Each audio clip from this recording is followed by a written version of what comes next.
ऐसी वीडियो रोज देखने के लिए आप मेरी वीडियो को लाइक करें, इस पे कमेंट करें और अपने दोस्तों के साथ शेयर करें। और हाँ, अगर आप इस चैनल पे नए हैं तो इसे सब्सक्राइब करना ना भूलें। अनिका ने ओंकार से पूछा, क्रिस्टोफर और उसके आदमियों ने अंदर उसके साथ क्या क्या बातें की थी। तब ओंकार गहरी सोच में डूब गया। वह एक के बाद एक सारी बातें याद करने लगा और धीरे धीरे सारी बातें अनिका को बताने लगा। लगभग सारी बातें सुनने के बाद ऐसा लगा जैसे ओंकार की किडनैपिंग नहीं हुई थी, बल्कि किसी रियलिटी शो में उसे भर्ती किया गया था। लगभग सारी बातें बिल्कुल बचकानी थी और अनिका को इन बातों से कोई क्लू मिलने वाला नहीं था। अनिका ने अब अपनी आवाज ऊंची करते हुए ओंकार से कहा, क्या तुम्हें ऐसी कोई बात याद नहीं आ रही जो थोड़ी सी अनयूजुअल हो? ऐसी कोई बात जिससे मुझे यह क्लू मिले कि तुम्हारी किडनैपिंग के पीछे का मास्टरमाइंड कौन है? वह कहा होगा ना। ओंकार अपने दिमाग पर जोर डालकर सोचने लगा। ओंकार का दिमाग इस वक्त इसलिए भी थोड़ा सा डिस्टर्ब था क्योंकि यह सोच सोचकर काफी एक्साइटेड हो रहा था कि उसके अकाउंट में किसी ने 10 करोड़ डाले थे। उसके मन में बार बार यह बातें चल रही थी कि आखिर वह इन 10 करोड़ से क्या कुछ नहीं कर सकता था, मगर वो जानता था कि अनिका को हर बात का जवाब देना भी जरूरी था। आखिर वह लोग अनिका के दुश्मन थे, यहाँ तक कि अनिका तक पहुँचने के लिए उन्होंने ओंकार की किडनैपिंग भी की थी। कुछ देर बाद सोचने के बाद अचानक ही ओंकार फटी हुई आंखों से अनिका की ओर देखने लगा। ओंकार की आंखों से यह पता चल रहा था कि उसे जरूर कोई ऐसी बात याद आई थी जिससे अनिका को कोई क्लू मिल सके। अनिका ने ओंकार से कहा, बताओ, क्या तुम्हें कुछ याद आ रहा है? ऐसी कोई बात जो तुम्हें मुझे बतानी चाहिए? ओंकार ने याद करते हुए अनिका से कहा, हाँ, वहाँ एक चीज काफी अनयूजुअल थी। जब भी वह क्रिस्टोफर मुझसे बात कर रहा था, बार बार उसके साथ बैठा आदमी खांस रहा था। वह आदमी बीच बीच में क्रिस्टोफर के साथ बातें भी कर रहा था, मगर उसकी खांसी रुक नहीं रही थी। यह बात सुनकर अनिका हैरानी से ओंकार की ओर देखने लगी। 7 स्टार होटल के कमरे में क्रिस्टोफर गुस्से से यहाँ वहाँ घूम रहा था। वो अपने हाथ में आ रही सारी चीजें यहाँ वहाँ फेंकने लगा था। उसके आसपास खड़े उसके आदमी समझ चुके थे कि उनका बॉस काफी डिस्टर्ब था। किसी ने उसे रोकने की हिम्मत नहीं की। क्रिस्टोफर के ठीक सामने बैठे आशीष डोगरा ने क्रिस्टोफर को रोकने की कोशिश की, मगर आशीष को पीछे धकेलते हुए क्रिस्टोफर ने साइड टेबल पर पड़ा हुआ फ्लावर बॉस उठाकर जमीन पर फेंक दिया। क्रिस्टोफर चिल्ला चिल्लाकर अपने आदमियों से पूछने लगा, आखिर पता करो कौन है यह मिस्टर एक्स। वह एक आदमी है, कोई इनविजिबल मैन नहीं जो किसी की नज़र में नहीं आ रहा। पता करो कौन है वह। मैं उसे जल्द से जल्द अपनी ऑर्गेनाइजेशन का हिस्सा बनाना चाहता हूँ। फिर देखता हूँ क्या करेगी वह अनिका। उस लड़की को मैं अपना गुलाम बनाना चाहता हूँ, और अगर ऐसा नहीं हुआ तो मैं तुम में से किसी को जिंदा नहीं छोड़ूंगा। आशीष डोगरा क्रिस्टोफर की बात सुनने के बाद फिर से जोर जोर से खांसने लगा। क्रिस्टोफर को आशीष की खांसी से काफी इरिटेशन हो रही थी। क्रिस्टोफर ने चिल्लाते हुए आशीष से कहा, अरे तुम अपना इलाज क्यों नहीं करवाते? जब भी कुछ बोलने की कोशिश करते हो, पहले आधे घंटे तक तुम्हारी खांसी की आवाज़ सुननी पड़ती है, फिर काम की बात करते हो। अगर किसी दिन मुझे यहाँ कोई मारने आया तो मेरे लोगों को इन्फॉर्म करने से पहले तुम बस खांसते रहोगे, और जब तक तुम उन्हें इन्फॉर्म करोगे वो लोग मुझे मार कर चले जाएंगे। कोई दवाई तुम पर असर क्यों नहीं करती?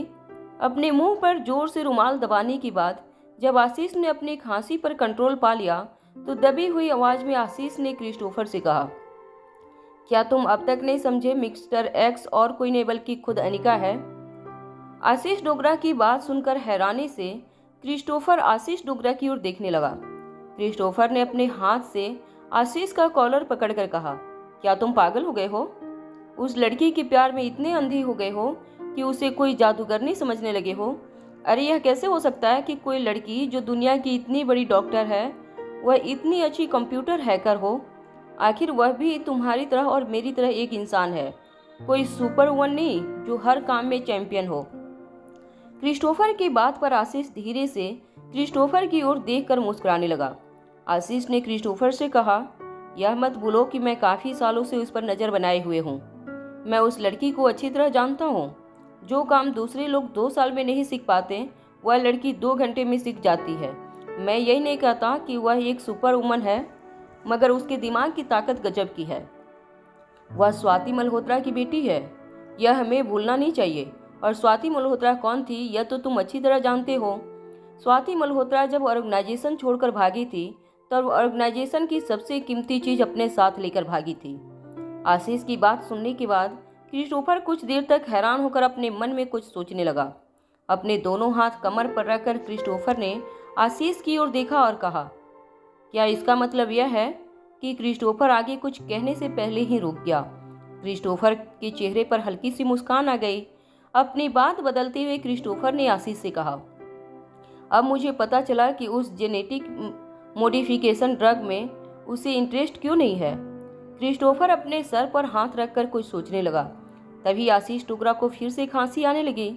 क्रिस्टोफर ने एक आदमी ने आशीष को पानी दिया। पानी पीने के बाद आशीष की खांसी थोड़ी कंट्रोल में आई। तभी आशीष टुकड़ा का फोन बजने लगा। जब आशीष ने अपना मोबाइल फोन अपनी जेब से निकाल कर देखा तो वह चौंक गया। वह क्रिस्टोफर और उसके आदमियों से थोड़ा दूर बालकनी के पास जाकर खड़ा हो गया। कॉल रिसीव करके आशीष टुकड़ा ने कहा, कहिए आपने मुझे कैसे याद किया। इस सवाल के बाद अनिका की आवाज़ आशीष की कानों पर पड़ी। अनिका ने आशीष टुकड़ा से कहा, दरअसल मिस्टर आशीष, मैं आपसे कुछ देर के लिए मिलना चाहती हूँ, क्या आप फ्री हैं। अनिका की जादुई आवाज़ सुनकर आशीष पहले ही पिघल गया था। आशीष ने जवाब देते हुए कहा, जी हाँ, मुझे बहुत खुशी होगी। तुम सिर्फ जगह चुनो, मैं तुम्हारी बताई जगह पर तुम्हारे लिए दिए गए टाइम पर पहुंच जाऊंगा। यह कहने के बाद आशीष फिर से खांसने लगा। आशीष अपने आसपास खड़े लोगों को यह पता नहीं चलने देना चाहता था कि वह कॉल पर अनिका के साथ बात कर रहा था। अनिका ने थैंक्स कहकर कॉल डिस्कनेक्ट कर दिया। अपने कार में अनिका ने ठीक अपने बगल में बैठे ओंकार से पूछा, क्या यही वो आवाज़ थी तुमने जो वहाँ सुनी थी। अनिका ने आशीष का कॉल स्पीकर मोड कर रखा था जिससे आशीष की आवाज़ ओंकार अच्छी तरह सुन सके। आशीष की आवाज़ सुनने के बाद ओंकार ने बड़ी कॉन्फिडेंटली अनिका से कहा, बिल्कुल यही आवाज़ थी वो, मुझे पक्का यकीन है यह आदमी था वह, यही तो क्रिस्टोफर के बगल में बैठकर खांस रहा था। अनिका ओंकार की बात सुनकर चौंक जरूर थी, मगर वह इस वक्त उसके लिए ज़्यादा जरूरी क्रिस्टोफर तक पहुंचना था। अनिका जानती थी कि ओंकार का शक गलत भी हो सकता था। ओंकार अभी बच्चा था, मगर वह ओंकार की बात को लाइटली नहीं ले सकती थी।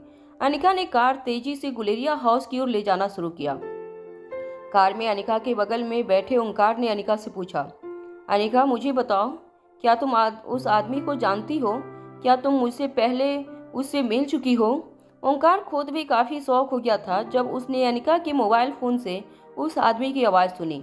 ओंकार यह समझने की कोशिश कर रहा था कि आखिर इतना बड़ा गैंगस्टर अनिका का दोस्त कैसे हो सकता था। ओंकार मन ही मन कई सारी पॉसिबिलिटी सोचने लगा था।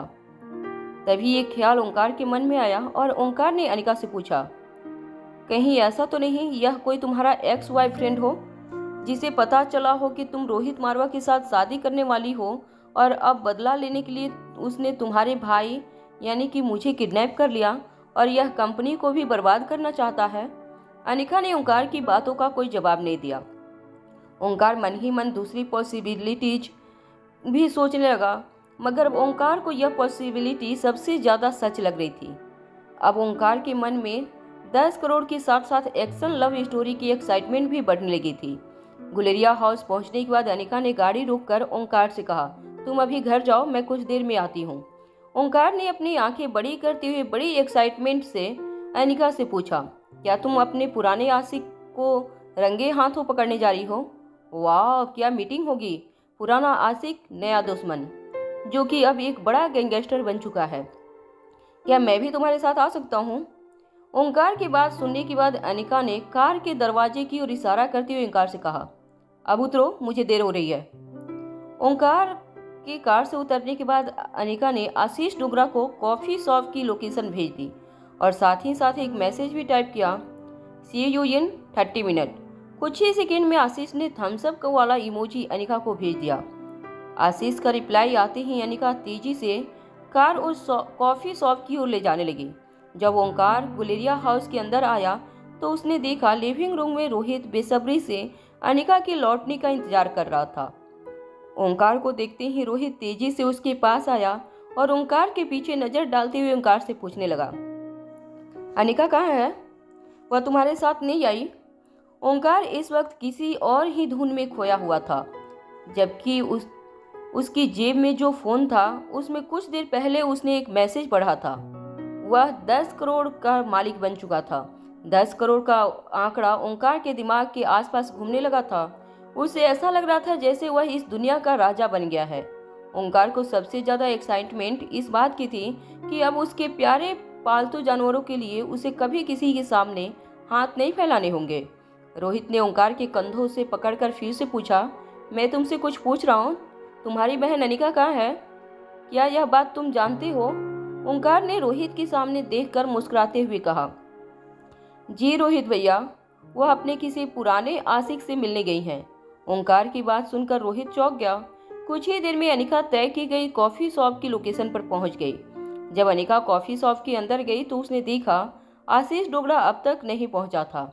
अनिका एक टेबल पकड़कर बैठ गई। वेटर को ऑर्डर देने के बाद अनिका आशीष डोगरा का इंतजार करने लगी। कॉफी शॉप के बाहर जब भी कोई कार रुकती थी, अनिका को लगता कि आशीष उस कार से उतरेगा। कुछ देर तक इंतजार करने के बाद अनिका ने अपने मोबाइल में देखा कि आशीष डोगरा को मैसेज भेजे हुए 50 मिनट के ऊपर हो गए थे, मगर आशीष अब तक कॉफी शॉप नहीं पहुंचा था। अनिका आशीष का करंट लोकेशन नहीं जानती थी, मगर वह इतना जरूर जानती थी कि आशीष डोगरा काफ़ी कर्टिशियल आदमी था। अगर उसे लेट होने वाला था तो वह मैसेज करके जरूर बताता। अनिका ने आशीष का फ़ोन डायल किया। कुछ रिंग बजने के बाद कॉल डिस्कनेक्ट हो गया। अनिका समझ नहीं पा रही थी कि आखिर आशीष को हुआ क्या था। अनिका ने फिर एक बार आशीष को कॉल लगाने की कोशिश की, मगर फिर से कुछ रिंग बनने के बाद कॉल डिस्कनेक्ट हो गया। तभी एक वेटर ने आकर अनिका से बड़ी पोलाइटली कहा, मैडम, आपकी कॉफ़ी तो ठंडी हो चुकी है, क्या मैं आपके लिए इसे दोबारा गर्म करवा दूं? अनिका कॉफ़ी पीने की बिल्कुल मूड में नहीं थी। वह जल्द से जल्द आशीष डोगरा से मिलना चाहती थी। वेटर को वापस भेजने के बाद अनिका फिर से ग्लास विंडो से कॉफ़ी शॉप के बाहर दिखने लगी। तभी अनिका ने देखा ब्लैक टी शर्ट और ब्लू जीन्स पहने आशीष डोगरा काफ़ी तेजी से चलकर कॉफ़ी शॉप के अंदर आ रहा था। कॉफ़ी शॉप के अंदर आते ही जब आशीष ने अनिका को देखा तो उसकी चाल पूरी तरह बदल गई। वो बड़ी ही एलिगेंस से चलकर अनिका के पास आया और उसके सामने बैठते हुए कहने लगा, I am really very sorry. वो क्या है ना कि दिल्ली का ट्रैफिक इस वक्त इतना ज़्यादा होता है कि चाहते हुए भी मैं वक्त पर आपके पास नहीं पहुंच पाया। I am really sorry about that. अपने दोनों हाथ टेबल पर रखकर मुस्कुराते हुए आशीष ने अनिका से पूछा, कहिए क्या कर सकता हूँ मैं आपके लिए? अनिका ने बिना वक्त गवाए आशीष डोगरा से पूछा, क्रिस्टोफर और तुम्हारी गैंग मुझसे क्या चाहती है? अनिका की बात सुनकर आशीष डोगरा के होश उड़ गए। वह कुछ मिनट तक अपने कानों पर यकीन नहीं कर पाया। अनिका ने उससे सीधे एक सवाल पूछ लिया था कि क्रिस्टोफर और उसकी गैंग अनिका से क्या चाहते थे। आशीष के पास कुछ सोचने समझने का मौका ही नहीं था। आशीष घबराकर खिड़की से बाहर देखने लगा। अनिका ने मुस्कुराते हुए आशीष से कहा, रिलैक्स मिस्टर डोगरा, मैंने अब तक यह बात इंस्पेक्टर अब्बास को नहीं बताई। अनिका की यह बात सुनते ही आशीष अनिका की आंखों में आंखें डालकर देखने लगा। आशीष की आंखों में घबराहट नजर आ रही थी, मगर साथ साथ आशीष को अनिका की बात पर यकीन भी हो रहा था। कुछ देर तक आशीष अपना सिर झुकाकर अनिका के सामने बैठा रहा। अनिका जानती थी कि आशीष के पास अब उसे सच्चाई बताने के अलावा और कोई चारा नहीं था। कुछ देर बाद आशीष ने अपने आप को संभालते हुए अनिका की ओर देखा और कहा, तुम्हें क्या लगता है, क्या चाहिए उनसे तुम्हें? आशीष की बात का जवाब देते हुए अनिका ने कहा, मैं अब तक ज़्यादा कुछ पता नहीं लगा पाई। मैं यही नहीं जानती कि मेरी माँ 25 साल पहले दिल्ली छोड़कर क्यों गायब हुई थी और उसने मनाली जाने के बारे में क्यों सोचा, मगर मैं इतना ज़रूर जानती हूँ कि उन दिनों मनाली में डोगरा परिवार में काफ़ी होल्ड जमा किया था पूरे शहर पर। हो सकता है मेरी माँ डोगरा परिवार के पास सेफ्टी मांगने आई हो। अनिका की बात को गौर से सुनने के बाद आशीष ने मुस्कुराते हुए कहा, तुम तुम्हारी माँ के बारे में बहुत कम जानती हो स्वाति मल्होत्रा। तुम्हारी माँ एक काफ़ी इंटेलिजेंट औरत थी। वह डोगरा परिवार के पास मदद मांगने आई थी, यह कहना सही नहीं होगा।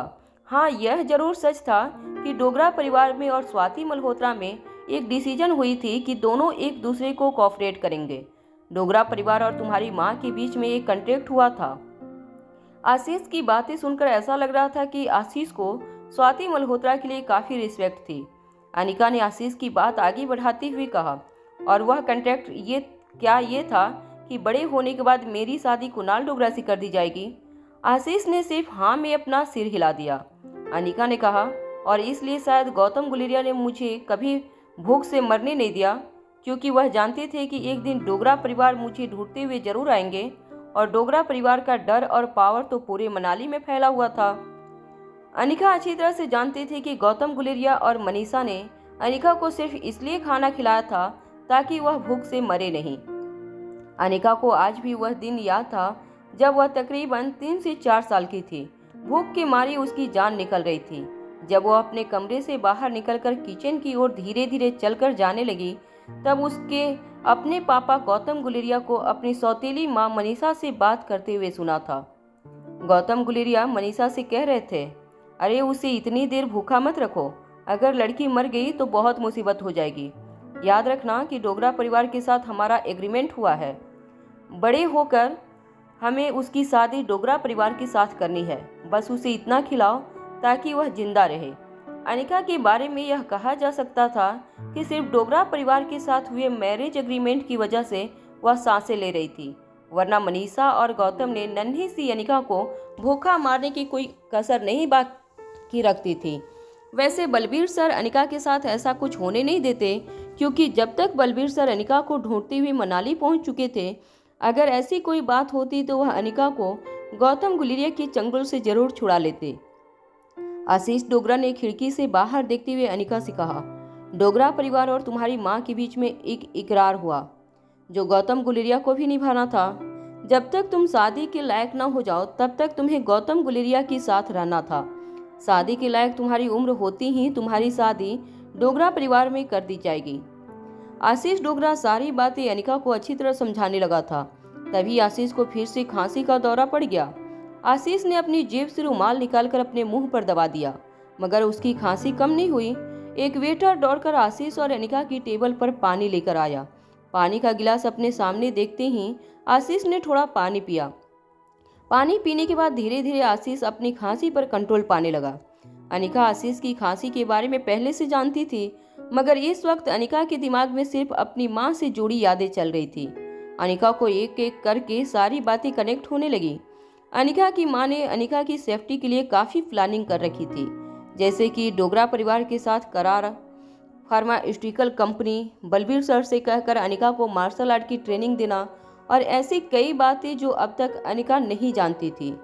अनिका आज भी अपनी माँ को जितना समझने की कोशिश कर रही थी उतनी उलझती जा रही थी। अनिका समझ नहीं पा रही थी कि आखिर स्वाति मल्होत्रा कौन थी। अनिका का दुश्मन क्रिस्टोफर, जो उसके पीछे हाथ धोकर पड़ा था, उसके साथ काम करने वाला आशीष डोगरा अनिका की मां स्वाति की इतनी रिस्पेक्ट करता था। करण गुलेरिया जैसे इंसान को उसकी मां ने धोखा दिया था। अपनी बेटी की जान बचाने के लिए स्वाति मल्होत्रा ने इतनी लंबी चौड़ी प्लानिंग कर रखी थी। यह सारी बातें आपस में मिल नहीं खा रही थी। कोई इंसान या तो अच्छा हो सकता है या तो बुरा, मगर स्वाति मल्होत्रा का कैरेक्टर इस वक्त अनिका के लिए समझ पाना काफ़ी मुश्किल था। अपने ख्यालों से बाहर निकलते हुए आशीष से अनिका ने पूछा, क्या यही रीजन था कि डोगरा परिवार ने कभी रिश्ता तोड़ने के बारे में नहीं सोचा? यहाँ तक कि मेरी प्रेगनेंसी के बारे में पता चलने के बावजूद डोगरा परिवार ने कुणाल को फोर्स किया कि वह मुझसे शादी करे। अनिका की बात सुनने के बाद अपने मुंह से रुमाल हटाते हुए आशीष डोगरा ने हाँ में अपना सर हिला दिया।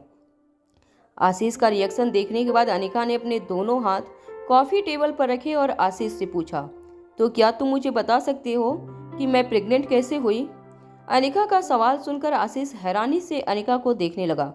कुछ देर बाद आशीष ने अटकती हुई आवाज़ में अनिका से कहा, वह मैं कैसे बता सकता हूँ? इनफैक्ट इस वक्त जो अक्वार्ड सिचुएशन खड़ी हुई है वह तुम्हारी प्रेगनेंसी की वजह से ही है। मैंने कभी एक्सेप्ट नहीं किया था कि तुम अचानक प्रेग्नेंट हो जाओगी। तुम्हारी प्रेगनेंसी के बारे में जानने के बाद कुणाल ने तुमसे रिश्ता तोड़ने की कोशिश की, मगर परिवार ने उस पर प्रेशर बनाए रखा कि वह तुमसे शादी करे, क्योंकि डोगरा परिवार ने तुम्हारी माँ के साथ करार किया था। मगर हमारे लाख समझाने के बावजूद कुणाल ने शादी तोड़ दी और यह सब कुछ तुम्हारी प्रेगनेंसी की वजह से हुआ है। अनिका अपनी प्रेगनेंसी का राज बताने की कोशिश सालों से कर रही थी। आज उसे इस बात की उम्मीद थी कि शायद इस बात से पर्दा हटेगा, मगर आशीष का रिएक्शन देखकर अनिका इतना तो समझ चुकी थी कि आशीष अनिका की प्रेगनेंसी के बारे में कुछ नहीं जानता था। मगर अनिका की जिंदगी से जुड़े कई और ऐसे सवाल थे जिससे आशीष पर्दा उठा सकता था। अनिका ने आशीष के साथ जितनी भी बातें की थी उससे अनिका को इस बात का एहसास हो गया था कि आशीष अब तक अनिका से जो कुछ भी कह रहा था वह सारी बातें सच थी, क्योंकि आशीष यह बात भी अच्छी तरह जानता था कि इस वक्त अगर उसने कोई भी चालाकी करने की कोशिश की तो अनिका के एक मैसेज पर इंस्पेक्टर अब्बास आशीष को स्पेशल डिपार्टमेंट के जरिए अरेस्ट कर सकते थे। अनिका ने अपनी बात आगे बढ़ाते हुए आशीष से पूछा, अच्छा तो मुझे यह बताओ कि डोगरा परिवार को मुझे प्रोटेक्ट करने के बदले क्या मिलने वाला था? जरूर मेरी माँ ने डोगरा परिवार के साथ कोई ऐसा समझौता किया होगा। अगर वह लोग मुझे प्रोटेक्ट कर रहे थे तो बदले में मेरी माँ ने उन्हें जरूर कुछ देने का वादा किया था। अनिका की इस बात को सुनने के बाद आशीष डोगरा ने अपना सर झुकाकर हाँ में अपना सर हिला दिया। अनिका ने तुरंत अपना दूसरा सवाल पूछ लिया, क्या थी वह चीज़? क्या तुम लोगों को वह चीज़ मिल गई या अभी भी तुम्हें उस चीज़ की तलाश है जो तुम मेरे जरिए पाना चाहते हो? आशीष चुपचाप अनिका की आंखों में आंखें डालकर देखने लगा। अनिका आशीष के रिएक्शन से गेस करने की कोशिश कर रही थी, तभी उसे अनिकारण फार्मेसी के बारे में याद आया। अनिका ने आशीष डोगरा से कहा, क्या डोगरा परिवार को अनिकरण फार्मेसी में कोई इंटरेस्ट था? जब आशीष ने इस बात का कोई जवाब नहीं दिया तो अपनी बात आगे बढ़ाते हुए अनिका ने कहा, मगर इस छोटी सी कंपनी में डोगरा परिवार को क्या इंटरेस्ट हो सकता था? मैंने कंपनी के सबसे वफादार और पुराने मैनेजर को पूछकर पता लगाने की कोशिश की है कि कहीं कंपनी में मेरी माँ ने मेरे लिए कोई ऐसी चीज़ तो नहीं छोड़ी थी जो बहुत कीमती हो। मगर मुझे ऐसी कोई बात है, कंपनी में ऐसा कोई सीक्रेट मुझे नहीं मिला जो किसी के कुछ काम आ सके। अनिका की बात सुनने के बाद आशीष हैरानी से अनिका को देखता रहा। अपने मन में कुछ सोचने के बाद आशीष ने अनिका से कहा, यह बात वह कभी नहीं मानेगा। आशीष की बात सुनकर इस बार अनिका चौंक गई थी। अनिका ने बिल्कुल दबी हुई आवाज में आशीष से पूछा, तुम किसकी बात कर रहे हो? कौन नहीं मानेगा मेरी यह बात? क्रिस्टोफर। अनिका के सवाल पर आशीष ने हाँ में अपना सिर हिला दिया। अनिका ने इस बार अपनी आवाज ऊंची करते हुए आशीष से कहा, आखिर क्या चाहिए उस क्रिस्टोफर को अनिकरण फार्मेसी से? बताओ मुझे क्या चीज़ है वह? ऐसा क्या है उस पुरानी कंपनी में जिसकी वजह से मेरी जिंदगी के साथ इतने बड़े बड़े खिलवाड़ हो रहे हैं? अनिका की तेज आवाज़ सुनकर कॉफ़ी शॉप में बैठे बाकी लोग आशीष और अनिका को देखने लगे। लोगों को लगा कि कोई कपल आपस में झगड़ा कर रहा था, इसलिए सारे लोग फिर से अपनी बातों में बिजी हो गए। तभी आशीष ने अनिका को शांत करते हुए कहा, देखो अब तक मैंने तुम्हें जो कुछ भी कहा है वह सब कुछ सच है। तुम्हें मेरी बात का विश्वास करना होगा। मुझे भी नहीं पता कि वह लोग क्या ढूंढ रहे हैं, बस मैं इतना ही जानता हूँ कि वह लोग जिस चीज़ को ढूंढ रहे हैं वह बहुत कीमती है और उन्हें ऐसा लग रहा है कि इस वक्त वह चीज़ तुम्हारे कब्जे में है। आशीष के साथ आर्ग्यू करते हुए अनिका ने कहा, मगर यह कैसे हो सकता है कि कोई चीज़ जो मेरी माँ की पुरानी कंपनी के साथ जुड़ी हो उसके बारे में मैं कुछ नहीं जान पाई, और फिर तुम क्यों मेरी मदद कर रहे हो? तुम तो खुद ही उस ऑर्गेनाइजेशन की मेंबर हो। आशीष ने ये सवाल पर अपना सिर झुका लिया। अनिका जानती थी कि आशीष इस बात का जवाब इतनी आसानी से देने वाला नहीं था। अनिका मन ही मन हर चीज़ को कनेक्ट करने की कोशिश करने लगी, मगर उसे यह समझ नहीं आ रहा था कि आखिर क्यों उसकी माँ ने इतनी गहरी प्लानिंग की थी। क्या वजह हो सकती थी इतनी गहरी प्लानिंग के पीछे? उसकी माँ की वह आखिरी रिकॉर्डिंग बार बार अनिका के दिमाग में चलने लगी, जिसमें उसकी माँ ने उससे कहा था कि उसे अपने पांव जमीन पर रखने होंगे। अगर लोगों के बीच वह चमकने लगी तो उस पर बुरी नज़र पड़ सकती है। अचानक एक बात अनिका के दिमाग में बिजली की तरह चमकी। अनिका ने आशीष से पूछा, मेरी माँ मुझसे हमेशा कहा करती थी मुझे अपना टैलेंट दुनिया के सामने नहीं दिखाना चाहिए। अगर ऐसा हुआ तो बुरे लोग मेरे पीछे पड़ जाएंगे। क्या मेरी माँ तुम्हारी ऑर्गेनाइजेशन के बारे में बात कर रही थी? आशीष ने फिर से अपना सिर झुकाकर हाँ में अपना सिर हिला दिया। अनिका ने अपनी बात आगे बढ़ाते हुए कहा, क्या मैं दिल्ली आई इसलिए तुम्हारी ऑर्गेनाइजेशन को मेरे बारे में पता चला? आशीष ने अपनी जेब से फिर से रुमाल निकाला। उसे हल्की हल्की खांसी आने लगी थी, मगर खांसी को कंट्रोल करते हुए आशीष ने अनिका से कहा, अब तुम बिल्कुल सही समझी। मेरे 20 सालों की प्लानिंग पर तुमने पानी फेर दिया। जब तुम दिल्ली आई उन लोगों ने तुम्हें ढूंढ निकाला और मेरी सालों की मेहनत बर्बाद हो गई। जब अनिका ने आशीष को इस तरह रिएक्ट करते हुए देखा तो अनिका भी अपने इमोशंस पर कंट्रोल नहीं रख सकी। अनिका ने अपनी आवाज़ ऊंची करते हुए आशीष डोगरा से पूछा, मगर तुम मुझे क्यों प्रोटेक्ट कर रहे थे? तुम खुद उस ऑर्गेनाइजेशन के साथ जुड़े हुए हो, फिर मेरी आइडेंटिटी छुपाने का क्या मतलब था? कौन हो तुम और यह सब क्यों कर रहे हो? अनिका की बात सुनने के बाद आशीष जोर जोर से खांसने लगा। आशीष डोगरा क्रिस्टोफर की गैंग का सदस्य था और क्रिस्टोफर की गैंग अनिका को कई सालों से ढूंढ रही थी। फिर आशीष डोगरा का अनिका की आइडेंटिटी छिपाने की क्या मकसद हो सकता था? यह बात अनिका की समझ के बाहर थी। आशीष जानता था कि अनिका इस सवाल का जवाब सुने बिना मानेगी नहीं, इसलिए अनिका को शांत करते हुए आशीष ने कॉफी शॉप में यहाँ वहाँ देखते हुए बड़ी धीमी आवाज में अनिका से कहा, यह सब मैं सिर्फ इसलिए कर रहा हूँ क्योंकि मैंने तुम्हारी माँ से वादा किया था। हाँ, उस वक्त मेरी उम्र बहुत कम थी, मगर वादा उम्र भर निभाऊंगा, यह फैसला कर लिया था मैंने। इसके अलावा एक और वजह है। यह कहने के बाद आशीष डोगरा ने फिर से अपना सर झुका लिया। अनिका ने आशीष से पूछा, क्या वजह है वह बताओ मुझे। आशीष ने धीरे से अपनी नज़रें अनिका की नज़रों से मिलाई और कहा, उस ऑर्गेनाइजेशन की कई बातें मुझे पसंद नहीं है। उनके काम करने के कुछ तरीकों से मैं सहमत नहीं हूँ। यह कहने के बाद आशीष डोगरा फिर से जोर जोर से खांसने लगा। कुछ देर तक खांसने के बाद जब आशीष ने अपनी खांसी पर कंट्रोल पाया तो अपना रुमाल अपने मुंह से हटाते हुए अनिका की ओर देखकर आशीष डोगरा ने कहा, आई एम सॉरी, यह ऑर्गेनाइजेशन काफ़ी मिस्टीरियस है। मैं भी इस ऑर्गेनाइजेशन के बारे में ज़्यादा बातें नहीं जानता, मेरी बात का यकीन करो। अनिका आशीष डोगरा की इस बात से हैरान जरूर हुई थी, मगर कहीं न कहीं उसे आशीष की बातों में सच्चाई भी नजर आ रही थी। आशीष क्रिस्टोफर के साथ काफ़ी क्लोज था, यह बात तो अनिका अच्छी तरह जानती थी। और अगर आशीष ऑर्गेनाइजेशन के हेड से इतना क्लोज था तो फिर ऑर्गेनाइजेशन के बारे में आशीष को इतनी कम इन्फॉर्मेशन क्यों थी? क्या इसका मतलब यह था कि क्रिस्टोफर खुद भी ऑर्गेनाइजेशन का हेड नहीं था, उसके ऊपर भी कोई और बॉस था जो यह सब कुछ मास्टरमाइंड कर रहा था? अनिका कुछ देर तक मन ही मन सोचती रही। फिर अचानक ही अनिका ने आशीष की ओर देखकर कहा, ठीक है, मुझे तुम्हारी बातों पर यकीन है, मगर जाने से पहले तुम्हें मेरी एक आखिरी सवाल का जवाब देना होगा। आशीष ने अपनी पीठ सीधी करते हुए अनिका से कहा, बताओ क्या पूछना चाहती हो तुम? अनिका ने आशीष से पूछा, क्या मेरी माँ स्वाति मल्होत्रा एक अच्छी इंसान थी या नहीं? अनिका के सवाल पर आशीष चौंक गया। अनिका कई दिनों से अपनी माँ के बारे में सोच सोच कर परेशान थी। अनिका समझ नहीं पा रही थी कि आखिर स्वाति मल्होत्रा एक अच्छी इंसान थी या बुरी।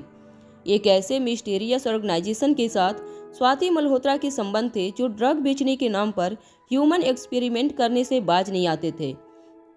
ऐसे खतरनाक ऑर्गेनाइजेशन का मेंबर होने का क्या मतलब हो सकता था?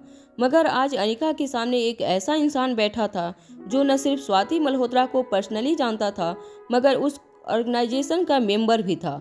आशीष डोगरा ने कुछ देर सोचने के बाद अनिका से कहा, देखो, सच कहूँ तो जब मैं तुम्हारी माँ से मिला था उस वक्त मैं बहुत छोटा था।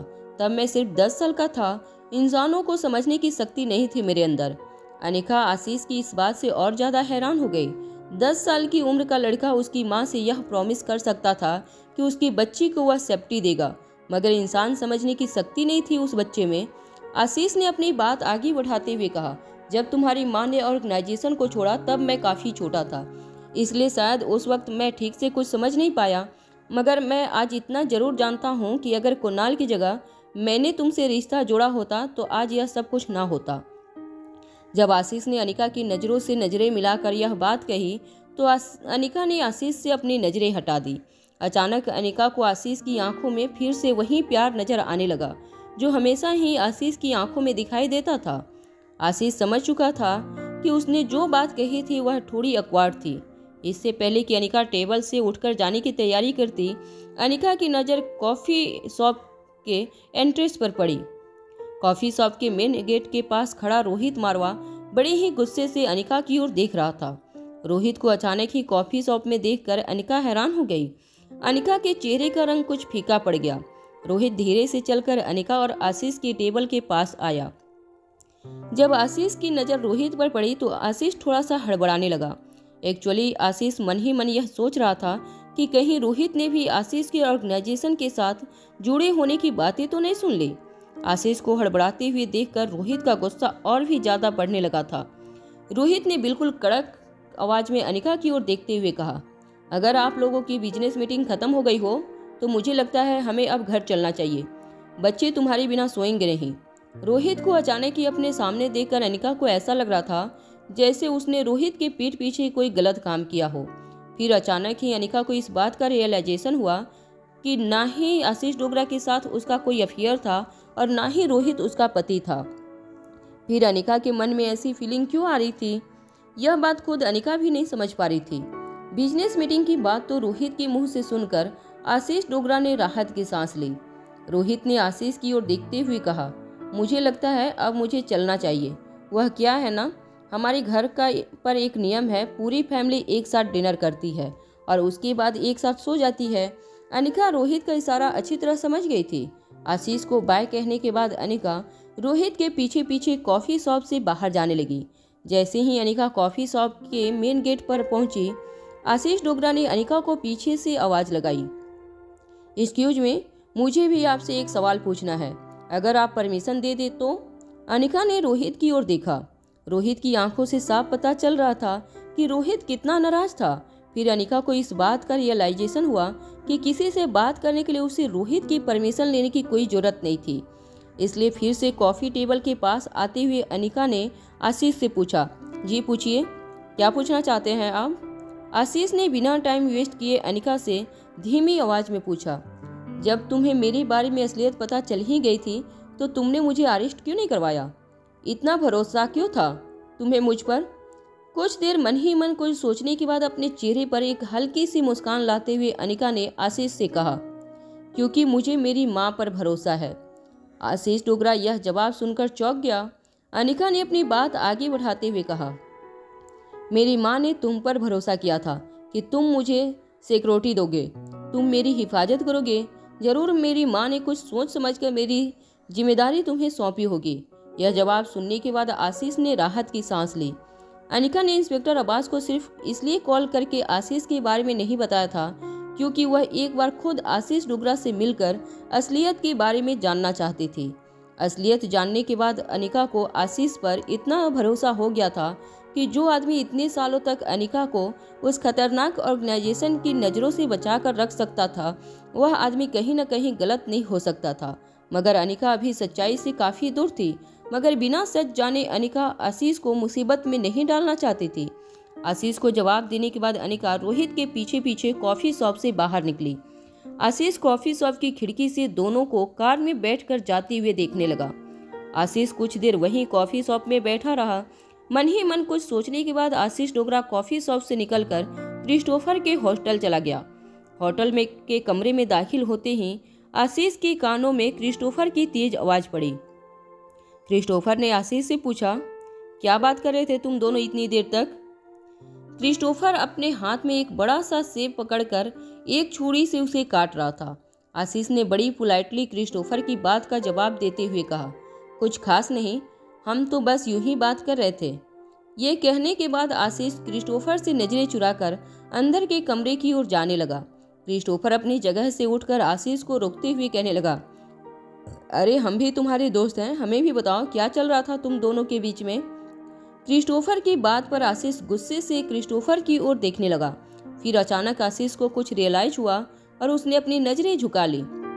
अपने मुंह में सेब का एक टुकड़ा डालते हुए क्रिस्टोफर ने आशीष से कहा, कहीं ऐसा तो नहीं कि उस लड़की के प्यार में तुम हमारी ऑर्गेनाइजेशन को धोखा दे रहे हो? मैं जानता हूँ यह प्यार चीज ही कुछ ऐसी है, बड़े बड़ों को धोखा देने पर मजबूर कर देती है। और फिर उस लड़की को तो तुम कई सालों से प्यार करते हो। मन ही मन कई बार यह भी सोच चुके हो कि काश उसकी शादी तुम्हारे भतीजे कुणाल की जगह तुम्ही से हो गई होती। क्रिस्टोफर की इस बात पर आशीष अपने गुस्से पर काबू नहीं रख पाया।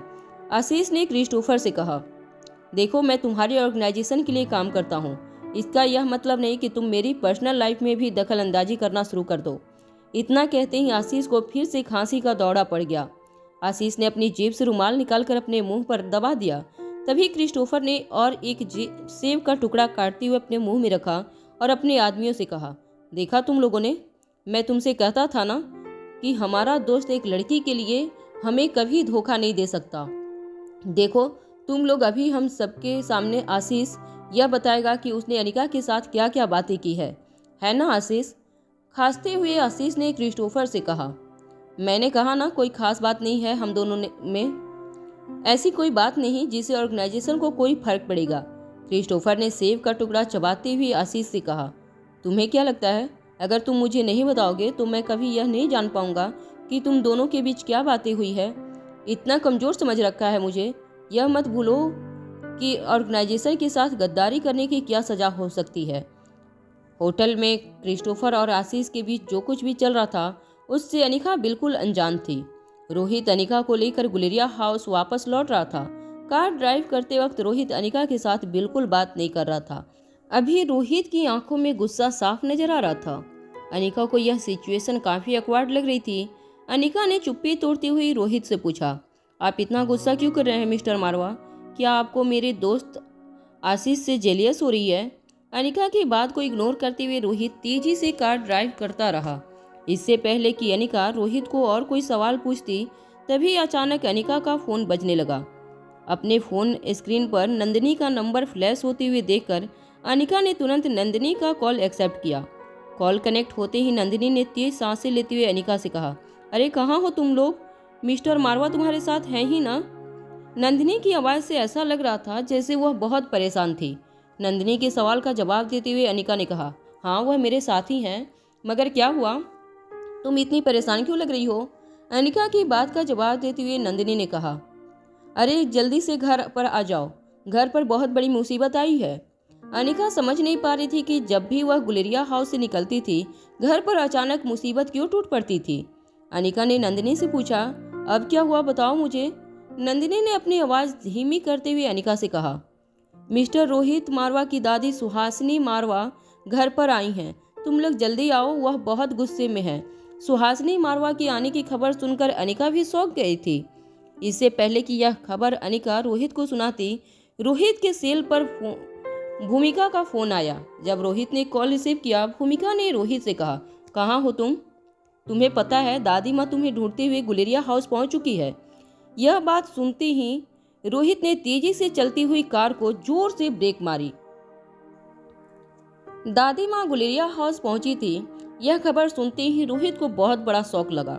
रोहित को यह बात बिल्कुल पसंद नहीं थी कि कोई उसकी पर्सनल लाइफ में इतनी दखल अंदाजी करे। चलो, चाहे सुहासिनी मारवा रोहित की दादी थी और रोहित उनकी काफ़ी रेस्पेक्ट करता था, मगर रोहित को यह बात बिल्कुल पसंद नहीं आई कि दादी माँ रोहित से बिना पूछे गुलेरिया हाउस पहुंची थी। भूमिका का कॉल डिस्कनेक्ट करने के बाद रोहित तेजी से कार गुलेरिया हाउस की ओर ले जाने लगा। दादी माँ लिविंग रूम में अपनी केयर टेकर लीला के साथ अपनी व्हील चेयर पर बैठकर रोहित और अनिका के आने का इंतजार कर रही थी। आकाश और घर के बाकी नौकर चुपचाप दादी माँ के सामने खड़े रोहित और अनिका के आने का इंतजार कर रहे थे। मारवा परिवार की बड़ी दादी का पूरी दिल्ली में काफी नाम था। लोग उनकी काफी रेस्पेक्ट करते थे। गुलेरिया परिवार के नौकर भी इस बात का खास ध्यान रखते थे कि दादी माँ को किसी भी तरह की कोई शिकायत ना हो। जब दादी माँ को एक नौकर ने चाय ऑफर की तो दादी माँ ने उसे बिना कोई जवाब दिए अपने केयर टेकर लीला की ओर देखा। दादी माँ और लीला के साथ मारवा खानदान की कुछ नौकर भी उनके साथ गुलेरिया हाउस में पहुंचे थे, जिनमें से एक नौकर ने थर्मस से चाय निकालकर एक कप में भरी और लीला के हाथ में थमा दी। लीला ने वही चाय का कप दादी माँ को दिया। दादी माँ का यह बिहेवियर आकाश को थोड़ा अजीब लग रहा था, मगर गुलेरिया हाउस में आकर दादी माँ उनकी इंसल्ट नहीं करना चाहती थी, इसलिए बात बनाती हुई दादी माँ ने आकाश से कहा, बुरा मत मानना आकाश, क्या है कि आजकल माहौल ही कुछ ऐसा है कि घर की चीज़ों का सेवन करना ही इंसान के लिए अच्छा है, और मेरी उम्र तक पहुँचते पहुँचते इंसान के शरीर की इम्यूनिटी भी काफ़ी वीक हो चुकी होती है। उम्मीद है तुम इस बात को समझोगे। हालांकि दादी माँ की यह बात आकाश को बहुत बुरी लगी थी। गुलेरिया परिवार के किचन में सबसे ज़्यादा हाइजीन और सेफ्टी का ध्यान रखा जाता था, और यह बात किसी से छुपी नहीं थी, मगर फिर भी दादी माँ ने अपने घर से लाई हुई चाय पीकर यह प्रूव किया था कि उसे गुलेरिया परिवार के हाइजीन लेवल पर बिल्कुल भरोसा नहीं था। चाय की चुस्की लेने के बाद दादी माँ ने आकाश से कहा, मैं अपने पर पोते आर्यन से मिलना चाहती हूँ, कहाँ है वह? दादी माँ की बात सुनने के बाद आकाश ने बड़ी पोलाइटली जवाब देते हुए कहा, वह इस वक्त अपने कमरे में है, मगर मुझे लगता है कि आर्यन से मिलने से पहले हमें उसके पेरेंट्स के आने का इंतजार करना चाहिए। आकाश की इस बात पर अपनी आवाज़ ऊंची करते हुए दादी माँ ने कहा, आर्यन के पेरेंट्स? यह क्या कर रहे हो तुम? आर्यन बिना माँ का पला हुआ बच्चा है, उसे अकेले रोहित ने पाला है, और हाँ, उसकी परदादी का प्यार भी हमेशा उसके साथ रहा है। अपने पर पोते को मिलने के लिए मुझे किसी की इजाज़त की जरूरत नहीं है। हालांकि मैं अनिका की बेटी से भी मिलना चाहती हूँ, मगर यहाँ मैं तुम्हारी बात समझ सकती हूँ। उसकी माँ की गैर हाजिरी में मैं उनसे मिलना नहीं चाहती। जरा मुझे आर्यन के कमरे तक ले जाओ। दादी माँ का हुक्म सुनते ही आकाश समझ चुका था अब उसके पास कोई चॉइस नहीं थी। उसके दादी माँ को आर्यन के कमरे में ले जाना ही पड़ेगा। बड़े रेस्पेक्ट के साथ आकाश ने लीला से कहा, आप इन्हें एलिवेटर के जरिए सेकेंड फ्लोर तक ले जाइए, मैं भी आप ही के साथ आता हूँ। यह कहने के बाद लीला दादी माँ की व्हीलचेयर को धकेलते हुए एलिवेटर के अंदर ले गई। आकाश भी साथ साथ उन्हीं के पीछे लिफ्ट के अंदर दाखिल हुआ। सेकेंड फ्लोर पर पहुंचने के बाद आकाश दादी माँ और लीला को लेकर आर्यन के बेडरूम की ओर जाने लगा। आर्यन के बेडरूम के दरवाजे के पास पहुंचकर आकाश ने दादी माँ से कहा, यही है आर्यन का कमरा? व्हील चेयर पर बैठी दादी माँ ने आकाश से पूछा, क्या अनिका भी इसी कमरे में रहती है? दादी माँ के सवाल का बड़ी कैजुअली जवाब देते हुए आकाश ने कहा, हाँ, इनफैक्ट आर्यन ने ही जिद की थी, वो अपनी माँ के साथ एक ही कमरे में रहना चाहता है। दादी माँ को आकाश की यह बात बिल्कुल पसंद नहीं आई और उनके चेहरे के एक्सप्रेशन से यह बात आकाश समझ गया था। दादी माँ ने आकाश को अगला सवाल पूछा, क्या वो अनिका की बेटी भी इसी कमरे में रहती है?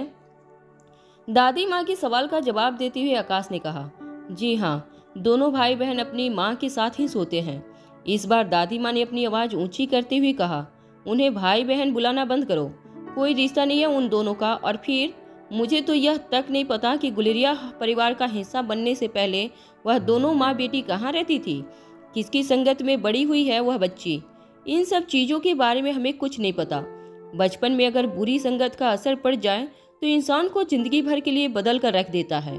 अनिका और रिया के बारे में ऐसी बातें सुनकर आकाश को बिल्कुल अच्छा नहीं लग रहा था, मगर आकाश मजबूर था। रोहित की दादी माँ उम्र में आकाश से काफ़ी बड़ी थी, वह उन्हें डिसरेस्पेक्ट नहीं करना चाहता था। तभी पीछे से एक ऊंची गहरी आवाज़ सभी के कानों पर पड़ी, गुलेरिया हाउस में आपका स्वागत है सुहासिनी जी।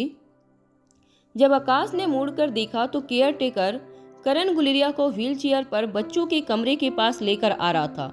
करण गुलेरिया को वहां देखकर सभी लोग सरप्राइज हो गए। आखिरकार राजलक्ष्मी ने करण गुलेरिया को हॉस्पिटल से डिस्चार्ज दे दिया था। करण गुलेरिया की हालत पहले से काफ़ी बेहतर थी। उनका शरीर काफ़ी कमज़ोर लग रहा था, मगर उनकी आवाज़ और उनकी पर्सनालिटी में कोई फ़र्क नहीं आया था। उनके आते ही उनकी एक आवाज़ से वह सबका ध्यान अपनी ओर खींचने में कामयाब हो चुके थे। करण गुलेरिया की अथॉरिटी के बारे में खुद दादी माँ सुहासिनी मारवा अच्छी तरह जानती थी। करण गुलेरिया अपनी जवानी में गुलेरिया इंडस्ट्रीज को लगभग मारवा इंडस्ट्रीज के बराबर लाने में कामयाब हो गए थे। सुहासिनी मारवा के बेटे और करण गुलेरिया में काफ़ी राइवलरी चलती थी, मगर हर कंपटीशन में चाहे बिजनेस हो या प्यार, करण गुलेरिया ने रोहित के पापा से कभी कोई बाजी नहीं हारी थी। करण गुलेरिया का बिजनेस इंडस्ट्रीज में इतना नाम था कि सुहासिनी मारवा खुद भी कहीं न कहीं करण गुलेरिया की इज्जत करने लगी थी। करण गुलेरिया को अपने पास आता देखकर दादी माँ ने मुस्कुराते हुए करण गुलेरिया से पूछा, कैसे हैं आप? हॉस्पिटल से घर वापस आ गए? यह देखकर बहुत खुशी हुई। करण गुलेरिया ने दादी माँ की बात का जवाब देते हुए कहा, मुझे भी बहुत खुशी हुई आपको यहाँ देखकर। What A pleasant surprise. और रही बात मेरी तबीयत की, तो हाँ, अब तक जिंदा हूँ। हो सकता है ऊपर वाले ने मुझे अब तक इसलिए जिंदा रखा है ताकि मैं अपनी बेटी की हिफाजत कर सकूं, लोगों की नज़रों से और उनकी कही हुई बातों से। करण गुलेरिया को यह कहते हुए सुनकर सुहासिनी मारवा समझ चुकी थी कि वह क्या कहना चाहते थे। आकाश अच्छी तरह जानता था कि करण गुलेरिया को सुहासिनी मारवा की कही बात बिल्कुल अच्छी नहीं लगी थी। रिया सिर्फ अनिका की बेटी नहीं थी, बल्कि करण गुलेरिया की नवासी थी। दादी माँ ने करण गुलेरिया की बात का जवाब देते हुए कहा, खानदान के नाम साथ नाम जोड़ना एक बात होती है और परवरिश दूसरी। इंसान के कैरेक्टर और बर्ताव में उसकी परवरिश का सबसे बड़ा हाथ होता है और गुलेरिया परिवार से बेहतर यह बात और कौन जान सकता है। दादी माँ का ताना सुनकर करण गुलेरिया काफी डिस्टर्ब हो रहे थे। दादी माँ ने अपनी बात आगे बढ़ाते हुए कहा, चलो मानती हूँ कि रोहित और अनिका एक दूसरे को पसंद करते हैं और एक साथ रहना चाहते हैं। मैं यह भी जान चुकी हूँ कि अनिका को आपकी बेटी मान लिया है, मगर कल को अगर मारवा खानदान के साथ अनिका का नाम जुड़ता है तो साथ ही उसकी बेटी का नाम भी जुड़ेगा और परिवार की सबसे बड़ी होने के नाते मुझे परिवार के सभी लोगों के बारे में सोचना है। तुमने वह कहावत तो सुनी होगी कि अगर एक आम में कीड़ा लग जाए तो वह पूरे फलों की टोकरी को बिगाड़ सकता है। दादी माँ की यह बात आसपास खड़े सभी लोगों को तीर की तरह चुभी थी, खासकर करण गुलेरिया को। रिया ने सिर्फ अनिका की बेटी थी, मगर करण गुलेरिया रिया को पहले से बहुत पसंद करते थे। एक तरह से वह कहा जा सकता था कि जब करण गुलेरिया ने जीने की सारी उम्मीद छोड़ दी थी, तब रिया की लाइव गेमिंग की वजह से ही वह सांसें ले रहे थे। दादी माँ की बातें सुनने के बाद रिया का मासूम सा चेहरा बार बार करण गुलेरिया की आंखों के सामने आने लगा।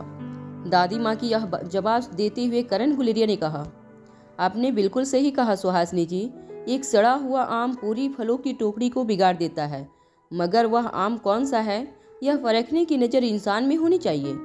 सुहासिनी मारवा अब जान चुकी थी कि आर्गुमेंट में वह करण गुलेरिया से नहीं जीत सकती थी। करण गुलेरिया ने दादी माँ का अपमान भी नहीं किया था और उनकी बातों का एक करारा जवाब भी दे दिया था। दादी माँ करण गुलेरिया के साथ सीधे पॉइंट पर डिस्कशन करना चाहती थी। दरअसल अब दादी माँ को रोहित और अनिका के रिश्ते से कोई एतराज नहीं था। आखिर करण गुलेरिया ने सबके सामने मान लिया था कि अनिका उसकी बेटी थी, मगर किसी तरह दादी माँ अनिका की बेटी को एक्सेप्ट नहीं कर पा रही थी। भले ही रोहित भी एक बच्चे का बाप था, मगर रोहित के स्टेटस को देखते हुए शहर की और देश के कई ऊंचे खानदानों की कुंवारी लड़कियां रोहित के साथ शादी करने के लिए तैयार थीं। इसलिए दादी माँ ने करण गुलेरिया से कहा, देखिए मिस्टर मारवा, करण गुलेरिया, मैं सिर्फ इतना कहना चाहती हूँ कि शादी के बाद। दादी माँ की बात को बीच में काटते हुए करण गुलेरिया ने कहा, शादी? कैसी शादी? यह क्या कह रही हैं आप मिस्टर मारवा? करण गुलेरिया के सवाल पर दादी माँ हैरान रह गई। दादी माँ ने करण गुलेरिया की ओर हैरानी से देखते हुए पूछा, मैं अनिका और रोहित की शादी की बात कर रही हूँ। करण गुलेरिया ने जैसे ही यह बात सुनी, उनके चेहरे पर एक हल्की सी मुस्कान आ गई। उन्होंने दादी माँ से कहा, यह आप क्या कह रही हैं? उन दोनों की शादी यह किसने कह दिया आपसे? दादी माँ का कन्फ्यूजन अब बढ़ता जा रहा था। अपने केयर टेकर लीला की ओर देखते हुए दादी माँ ने अपनी बात आगे बढ़ाते हुए कहा, पिछले कई दिनों से रोहित यही गुलेरिया परिवार के साथ आपके घर में रहता है। उन दोनों के रिश्ते की खबर तो पूरी दिल्ली में फैल चुकी है। क्या आप यह बात नहीं जानते? करण गुलेरिया ने दादी माँ की ओर देखते हुए कहा, देखिए, हो सकता है कि दोनों के बीच में अट्रैक्शन होगा, मगर यह जरूरी नहीं कि हर अट्रैक्शन को शादी में बदल दिया जाए। मुझे नहीं लगता कि रोहित मारवा मेरी बेटी के लिए सही लड़का है। करण गुलेरिया की बात सुनने के बाद दादी माँ शॉक हो गई। अपने पोते के लिए दादी माँ ने पहली बार किसी के मुंह से ऐसी बात सुनी थी। वह समझ नहीं पा रही थी कि वह करण गुलेरिया की इस बात को क्या समझे। क्या उन्होंने रोहित मारवा को अपनी बेटी के लिए रिजेक्ट कर दिया था? करण गुलेरिया ने अपनी बात आगे बढ़ाते हुए दादी माँ से कहा, देखिए मिसेज मारवा, आप न सिर्फ मारवा खानदान की सबसे रेस्पेक्टेबल मेंबर हैं, बल्कि हम सबके लिए काफ़ी आदरणीय हैं। मैं आपकी बेइज्जती नहीं करना चाहता, मगर हाँ, यहाँ सवाल मेरी बेटी की ज़िंदगी का है। वह एक छोटे से शहर में पली बढ़ी लड़की है, काफ़ी सिंपल और डाउन टू अर्थ लड़की है, और मारवा खानदान के अंदरूनी रिश्तों में हमेशा ही कितनी कॉम्प्लिकेशन रही है, यह बात तो किसी से छुपी नहीं है। और मुझे नहीं लगता कि रोहित अभी इतना मैच्योर है कि वह इन सारी चीज़ों को अच्छी तरह हैंडल कर पाए और मेरी बेटी को खुश रख पाए। जब से करण गुलेरिया ने रोहित को रिया के फैन नानू के साथ कंपटीशन करते हुए देखा था, करण गुलेरिया को रोहित की हर बात काफ़ी चाइल्डिश लगती थी। और रोहित को लेकर करण गुलेरिया ने एक जिद्दी और अड़ियल लड़के की इमेज अपने मन में बना ली थी।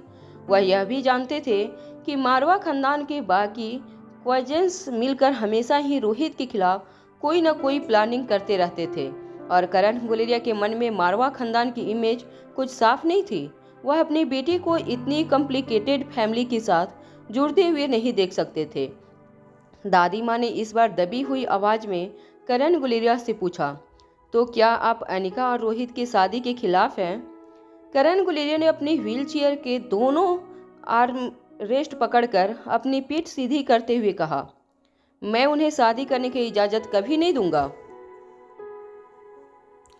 जब करण गुलेरिया ने कहा कि उन्हें अनिका और रोहित की शादी मंजूर नहीं है, तो कहीं न कहीं यह बात रोहित मारवा की दादी सुहासिनी मारवा को मन ही मन खुशी होने लगी थी। जब से उन्हें पता चला था कि रोहित एक बच्ची की मां अनिका को अपनी जिंदगी में लाना चाहता था, तब से लेकर अब तक दादी माँ को मन ही मन अनिका के लिए नफरत होने लगी थी। वह तो चाहती थी कि किसी तरह यह रिश्ता टूट जाए और आज करण गुलेरिया की बात सुनकर इतने दिनों में पहली बार दादी माँ ने राहत की सांस ली थी। उन्हें एक उम्मीद नजर आई थी रोहित और अनिका के रिश्ते टूटने की। अनिका ने दादी माँ का कुछ बिगाड़ा नहीं था, मगर रोहित मारवा के साथ शादी करने के लिए बड़े से बड़े खानदान की कुंवारी लड़कियां तैयार थीं। अगर रोहित एक ऐसी लड़की से शादी करता जो पहले से एक बच्ची की माँ थी और शादी से पहले ही प्रेग्नेंट हो चुकी थी, तो मारवा खानदान की शहर में काफ़ी बेइज्जती होती। दादी माँ वैसे भी काफ़ी पुराने ख्यालात की थी, मगर रोहित की जिद के आगे दादी माँ ने मन ही मन हार मान ली थी। मगर आज करण गुलेरिया की बात सुनने के बाद दादी माँ को एक उम्मीद नजर आई। दादी माँ ने करण गुलेरिया की बात का जवाब देते हुए कहा, आप लड़की के पिता हैं और मुझे उम्मीद है कि आपकी बेटी आपकी मान मर्यादा का उतना ही ख्याल रखती है जितना रोहित अपने परिवार की मान मर्यादा का रखता है। करण गुलेरिया के पास दादी माँ की इस बात का भी काफ़ी करारा जवाब था, मगर इस वक्त वह अपने घर आए मेहमान को डिसरेस्पेक्ट नहीं करना चाहते थे। करण गुलेरिया ने बेडरूम के दरवाजे की ओर इशारा करते हुए दादी माँ से कहा, सुहासिनी जी, मुझे लगता है कि आप अपने परपोते आर्यन से मिलने जा रही थीं।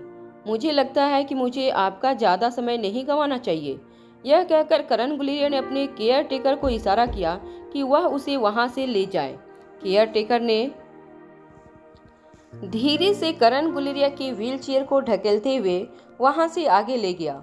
करण गुलेरिया के जाने के बाद दादी माँ की केयर टेकर लीला भी उनकी व्हीलचेयर को ढकेलते हुए आर्यन के बेडरूम तक ले गई। बेडरूम का दरवाजा खोलने के बाद दादी माँ धीरे से बेडरूम के अंदर चली गईं। लीला भी उनकी व्हीलचेयर के ठीक पीछे थी। जब दादी माँ बेडरूम के अंदर पहुंची तो दादी माँ ने देखा कि डिम लाइट में दो बच्चे बेड पर सोए थे। दादी माँ को समझ नहीं आ रहा था कि कौन सा बच्चा आर्यन है। दोनों बच्चों ने कंबल ओढ़ रखा था। दादी माँ को लेकर लीला सीधे धीरे से बेड के पास गई। दादी माँ ने देखा कि आर्यन बेड के लेफ्ट साइड में सोया था। आर्यन का चेहरा देखकर दादी माँ काफी इमोशनल हो गईं।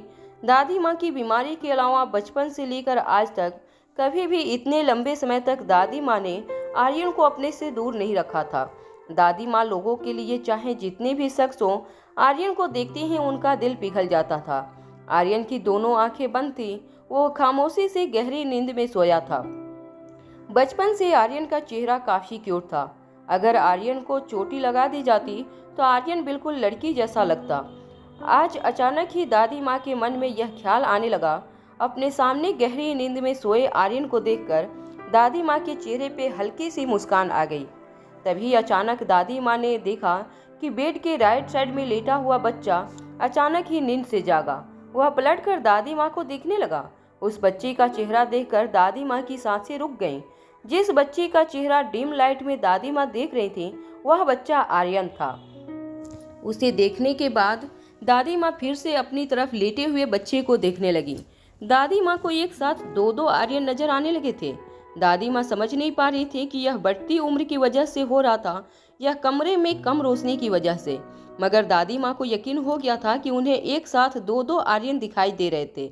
नींद से जाकर आर्यन ने अपनी आंखें मसलते हुए दादी माँ की ओर देखा और कहा, बड़ी दादी, आप यहाँ? आर्यन की आवाज़ सुनकर दादी माँ सुहासिनी मारवा हैरान रह गई। वह फटी हुई आंखों से अपने सामने बैठे आर्यन को देखने लगी और फिर अपने ठीक बगल में लेटी हुई रिया का चेहरा देखने लगी। उन्हें समझ में नहीं आ रहा था कि वह क्या कोई जादू टोना होते हुए देख रही थी या फिर यह सब कुछ उनके मन का कोई वहम था।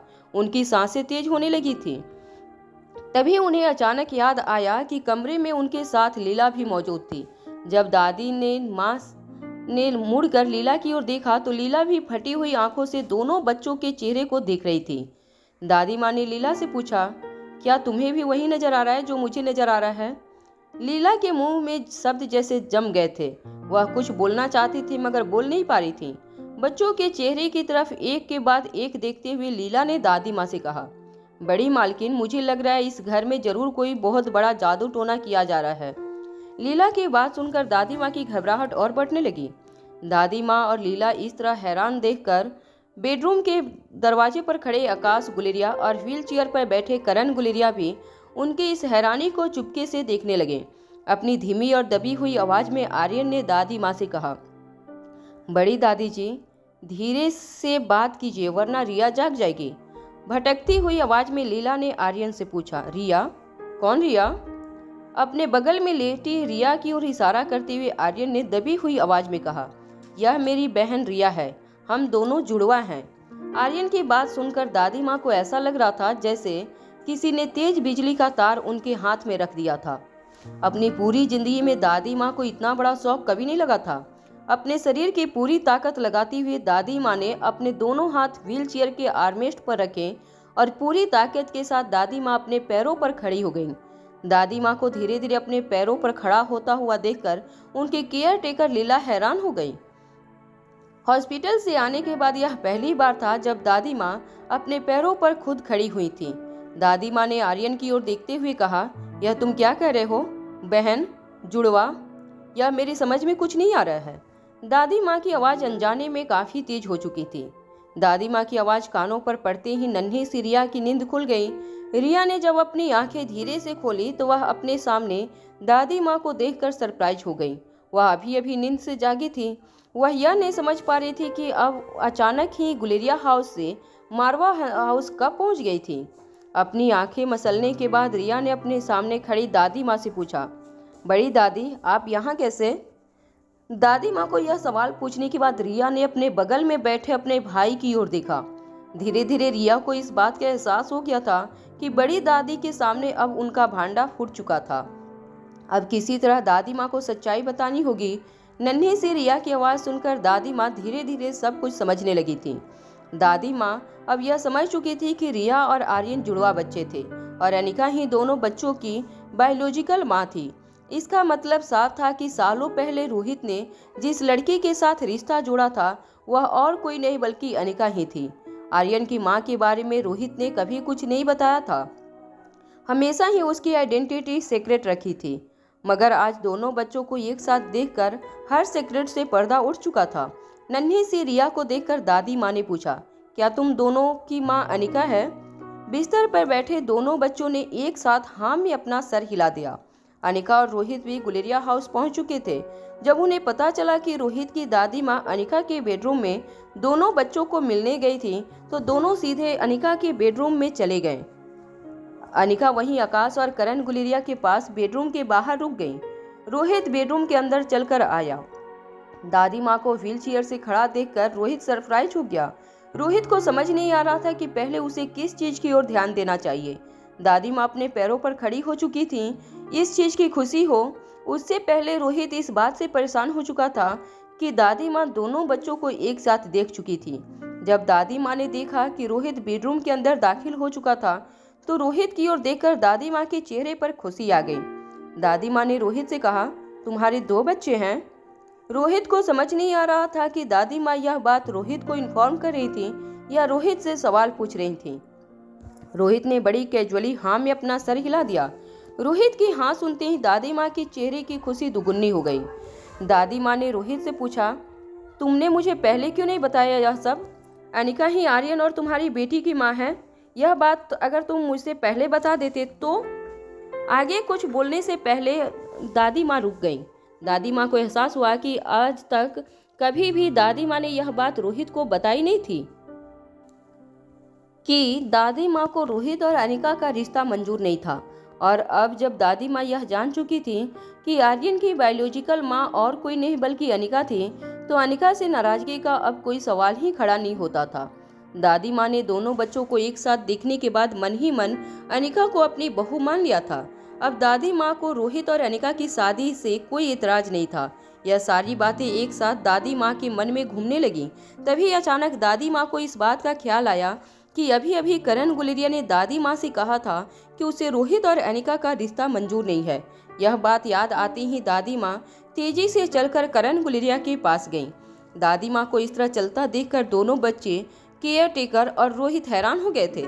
रोहित और लीला ने दादी माँ को सहारा देने की कोशिश की, मगर अपनी एक्साइटमेंट में दादी माँ ने उन दोनों को इशारे से दूर रहने को कहा। करण गुलेरिया के पास जाकर दादी माँ ने कहा, मिस्टर गुलेरिया, क्या आपने सुना अभी अभी रोहित ने क्या कहा? मेरे पोते रोहित के दोनों बच्चे की माँ अनिका है। करण गुलेरिया ने दादी माँ की बात सुनने के बाद बड़ी कैजुअली दादी माँ से कहा, हाँ मुझे पता है।